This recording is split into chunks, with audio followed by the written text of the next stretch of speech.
இன்னொரு நம்ம என்ன பார்க்க போறோம் அப்படின்னா 2026ஆம் ஆண்டு புத்தாண்டுல இந்த 5 ராசியால் நல்ல ஒரு ஏற்றங்கள், நல்ல ஒரு அதிர்ஷ்டம் சம்பந்தப்பட்ட விஷயங்கள், முன்னேற்றங்கள் காத்துட்டு இருக்கு. அது யார் யாருன்னு சொல்லிட்டு பார்க்க போறோம். ஃபர்ஸ்ட் வந்து கடகராசிக்காரங்களை பொறுத்த வரைக்கும் சனியும் வலுவா இருக்கார், குருவும் வலுவா இருக்கார்.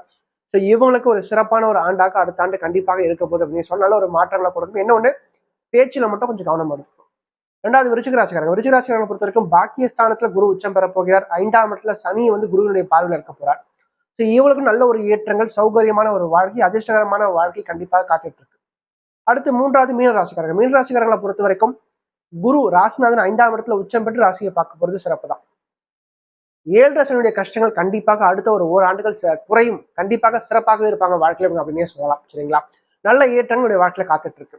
அடுத்து கன்னியாராசிக்காரங்களை பொறுத்த வரைக்கும் ராசிக்கு லாபஸ்தானம் வலுக்குதுங்க. வருமானம் மிகையாக இருக்கும். நல்ல ஒரு ஏற்றங்கள் கண்டிப்பாக வாழ்க்கையில காத்துட்டு இருக்கு. அதிர்ஷ்டம் கண்டிப்பாக கை கொடுக்கும் அப்படின்னே சொல்லலாம். அடுத்து கடைசியா மகர ராசிக்காரங்களை பொறுத்த வரைக்கும் 7ஆம் இடத்துல குரு உச்சம் பெற்று ராசிக்கு 3ஆம் இடத்தை பார்ப்பார், சனியையும் பார்ப்பார். ஸோ இவங்களுக்கும் பார்த்தீங்கன்னா எடுத்த காரியத்துல வெற்றிகள் கண்டிப்பாக உண்டு அப்படின்னே சொல்லலாம். முயற்சிக்கு தகுந்த முன்னேற்றங்கள் கண்டிப்பாக உண்டு. வழக்குகள் சாதகமாக முடியும். திருமண வாழ்க்கை சிறப்பாக இருக்கும்.